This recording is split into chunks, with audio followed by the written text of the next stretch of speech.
tudo bem com vocês?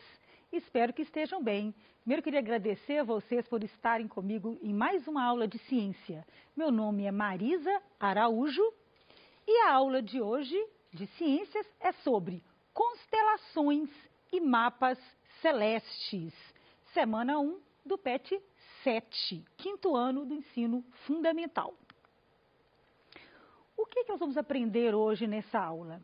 Nós vamos verificar algumas constelações no céu, com o apoio de recursos como mapas celestes, períodos do ano em que elas estão visíveis no início da noite, entender como as estrelas são formadas e como elas morrem.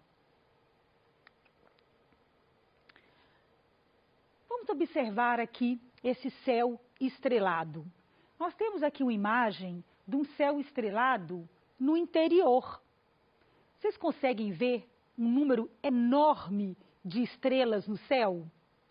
Se você tiver em um local com pouca luminosidade, né, aquela competição de luzes de cidade, de prédios, né, livre de poluição luminosa, você, segundo estimativas recentes, você conseguiria ver em torno de 4.900 estrelas. Porém, nessa imagem abaixo, mostrando uma cidade grande como São Paulo, cheio de prédios e luzes, que eu vou chamar de poluição luminosa, as pessoas vão ver muito menos estrelas no céu. Esse número vai cair para algo em torno de 150 estrelas apenas. Que pena, né? Mas o que são estrelas? Como elas são formadas? Estrelas nascem? Estrelas evoluem? E estrelas morrem? Sim, elas não são seres vivos, mas elas possuem um ciclo de evolução estelar. Como que formam as estrelas? Essa imagem aqui ao lado mostra uma nuvem de gases, tá? São as nebulosas. Essas grandes nebulosas são berçários de estrelas, tá? Essas estrelas vão se formar pela condensação de gases que se aglutinam pela atração gravitacional. Então, a gravidade vai atraindo, né, aquela nuvem de poeira ali, e elas precisam de ter uma energia para que elas possam se transformar numa estrela, numa pró-estrela, tá? Para isso, vai depender da massa das estrelas, tá? Existem aí diversos fatores que vão ajudar. Da onde que essas estrelas vão conseguir a energia para que elas consigam brilhar, para que elas consigam ter luz? São reações termonucleares que acontecem dentro do núcleo de átomos, né? Quando aconteceu o Big Bang, né, que é a grande explosão que deu origem ao universo, ficaram aí nuvens com gases de hélio e principalmente hidrogênio. Então, o hélio e o hidrogênio são aí esses átomos que vão ser fontes de energia para as estrelas. Elas têm que queimar hélio e também queimar hidrogênio. A maioria consegue queimar hidrogênio, apenas uma minoria consegue queimar gás hélio. Isso vai depender da massa delas. Vou explicar para vocês aqui no próximo slide. Trouxe alguns dados para vocês bem interessantes, tá?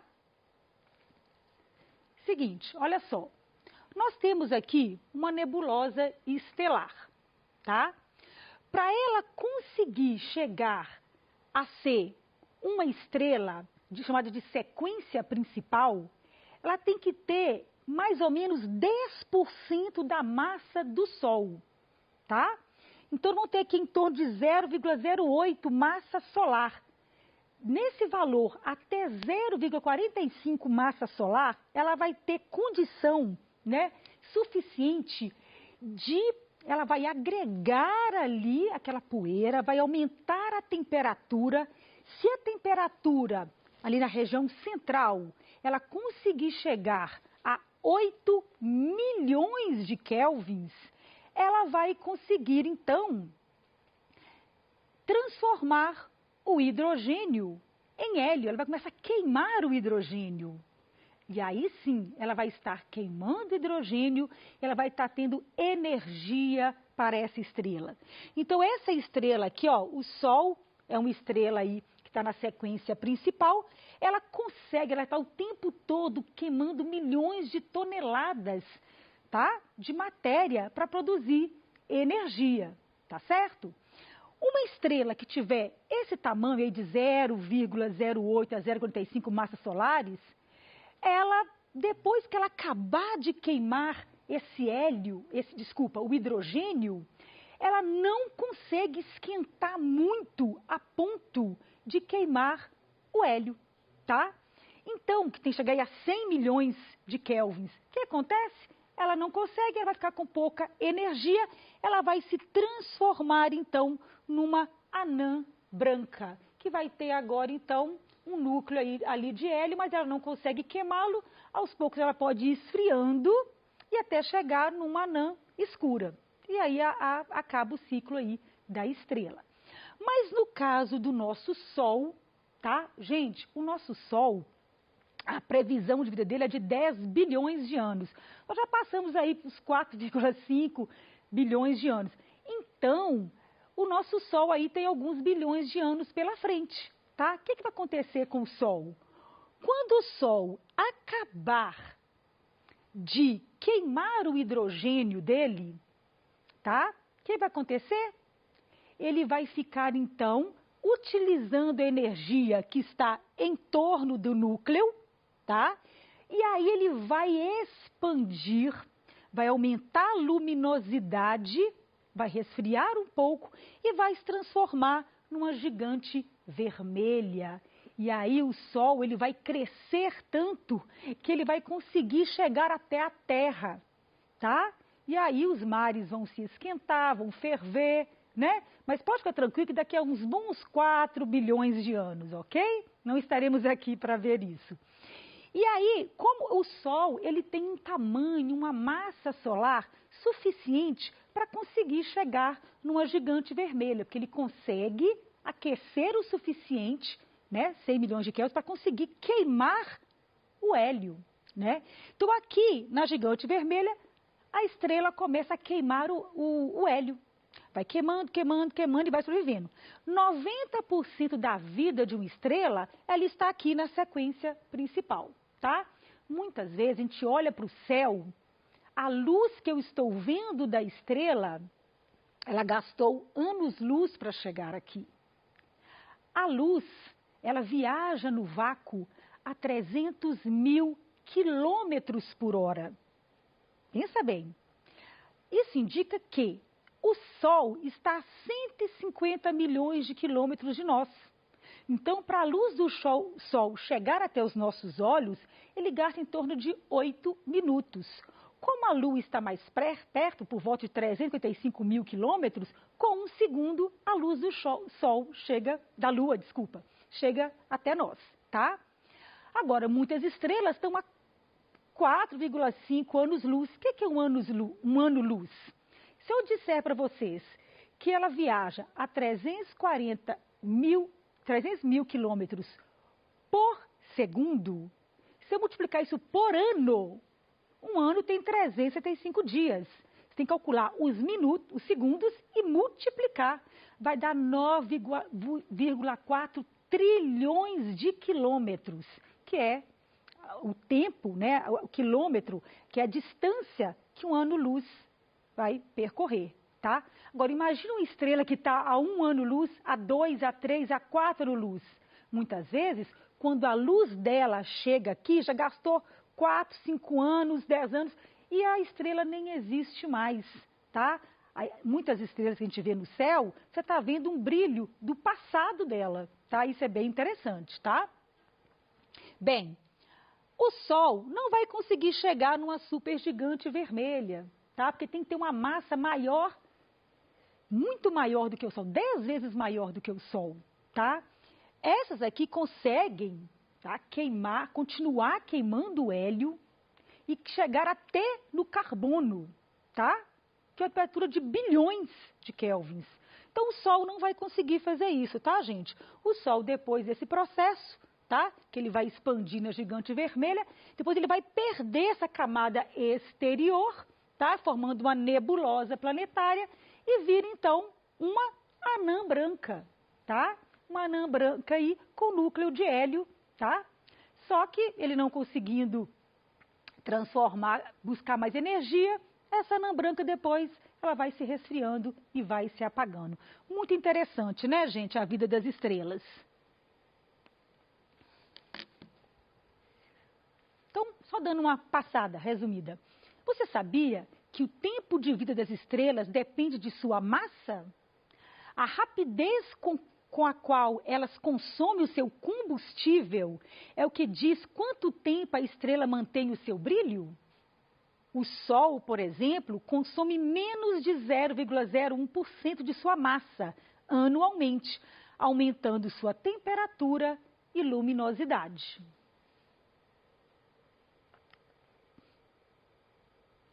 O Sol tornou-se uma estrela de sequência principal há 4,6 bilhões de anos atrás. Tempo de vida do Sol é de 10 bilhões de anos. Então, nós já gastamos aí quase a metade do tempo de vida do Sol, ok?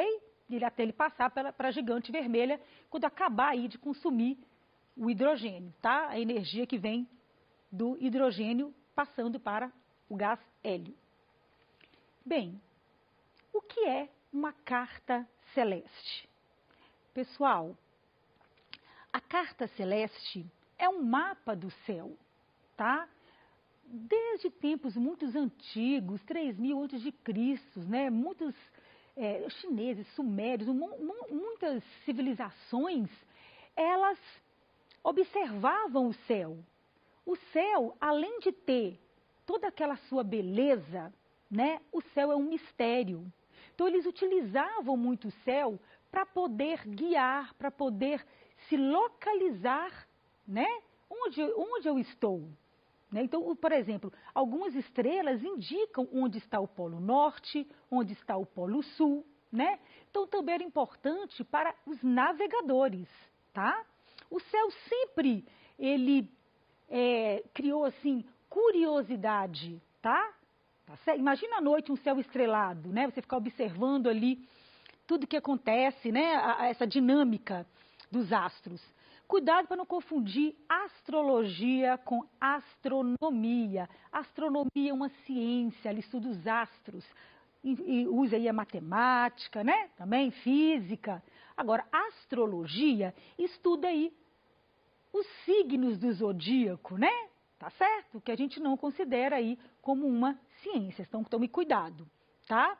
Os astrônomos fazem essas cartas celestes para poder usá-la, né, para se organizar e poder usar com mais facilidade. E eles podem, então, localizar objetos astronômicos, como estrelas, constelações e até mesmo galáxias. Aqui eu trouxe uma imagem de uma carta celeste do século XVII, por esse cartógrafo holandês Frederik de Witt. Olha só, mostrando aqui coloridas, com imagens. Uma coisa interessante, quando essas pessoas olhavam para o céu, elas usavam o imaginário delas. Então, elas viam monstros, elas viam imagens de elefante, de touro, né? Então, assim, o imaginário ajudou a criar, olha, escorpião, a criar também desenhos das estrelas, formatos, né? Juntar uma estrela na outra e fazer o formato de um Y, o formato de um círculo. Tudo isso vem do imaginário aí dos astrônomos, tá? Aqui mostra uma outra carta, tá? Mostrando todas as estrelas que podem ser vistas no horizonte e a localização delas, tá? Para você analisar um mapa celeste, eles seguem pontos cardeais, tá? Norte, sul, leste, oeste, nordeste, sudeste, sudoeste, né? E assim por diante. E nós temos aqui, olha, tá vendo aqui esse meridiano que está em forma aqui amarela, parecendo um arco? Isso aí é o horizonte mais alto do céu. Quando eu olho para o céu, o ponto acima da minha cabeça, tá? Que é o ponto mais alto ali, eu chamo de zênite, tá? tá certo? Então, as estrelas, elas vão ocupar aí esses espaços celestes no horizonte e você pode localizá-las usando esses pontos cardeais, tá? Uma coisa interessante é que em alguns pontos da Terra, né, você pegar ali, você lembra que a Terra tem lá a linha do Equador, né? Ela tem aí os meridianos, né? Então, nós temos aí as latitudes, né? Que é a distância aí do Equador, né? E aí, você tem 90 graus, né? Acima do Equador e 90 graus abaixo. Em alguns pontos aqui, ó, de 40 até 90 graus, algumas estrelas nunca saem do céu. E alguns pontos aqui no Polo Sul, elas nunca ficam acima do horizonte. Mesma coisa é o Sol, gente. Quem vive no polo, quanto mais em cima da Terra, às vezes a gente fala que é país das sombras longas, podem ficar dias sem sol e podem ficar também dias somente com sol, tá? Quer dizer, o sol não se põe, ou então o sol não nasce. Então, essas posições no planeta vão aí trazer diversas diferenças aí em relação aos astros, tá? Curiosidades aqui. Os mais antigos catálogos de estrelas e constelações antigas eram lá da astronomia babilônica, tá? Na Idade do Bronze. E baseiam-se em antigas tradições sumérias. Sempre aí os sumérios, né, se destacando aí na análise do céu. A atual lista de constelação considera 88 constelações, tá? Reconhecida pela UAI. O que é UAI? Não é só uma fala mineira. É União Astronômica Internacional, tá? E se baseia nas 48 de Ptolomeu. Ptolomeu, lá no século II, já fazia cartas celestes. Olha que interessante. E nem tinha lá, né, gente, aparelhos sofisticados, luneta, telescópio, né? Isso surgiu só mais para frente. Então, Almagesto é um tratado matemático e astrônomo de Ptolomeu que serve como modelo ainda até hoje, né? E algumas constelações vieram aí lá do Almagesto do Ptolomeu. Isso mostra aí o desenho do Almagesto dele, que é um documento, né? Onde ele faz essas cartas celestes aí. Mas o que são constelações? Constelação, né? É um conjunto de estrelas, tá, gente? Que ficam próximas das outras, que elas caminham juntas aí no céu, tá? E também são muito usadas para navegações. Eu trouxe aqui alguns exemplos, só 3 exemplos ou 4 de constelação. A gente conhece o Cruzeiro do Sul, né? Que vai mostrar para a gente onde está o hemisfério sul. A Ursa Menor e Ursa Maior, onde tem estrela polar, que aponta para o polo norte, tá? Nós temos também, algo interessante saber aqui, que nem todas as estrelas e constelações que se vê no hemisfério norte, você consegue visualizar no hemisfério sul. E eu posso localizá-las de acordo com esses dados, olha, austrais, boreais, equatoriais, zodiacais, de acordo aí com a proximidade delas, os limites entre norte e sul celeste.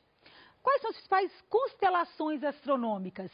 Andrômeda, Cruzeiro do Sul, Ursa Maior, Ursa Menor, Cão Maior, Cão Menor, Pégaso, Fênix, constelação de Órion.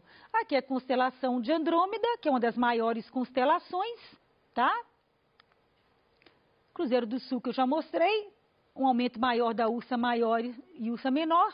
A Órion, que é muito brilhante, muito fácil de ver no céu, no hemisfério sul, no verão, tá? E lembrando que nós estamos no Sistema Solar e na Via Láctea, que é a nossa galáxia.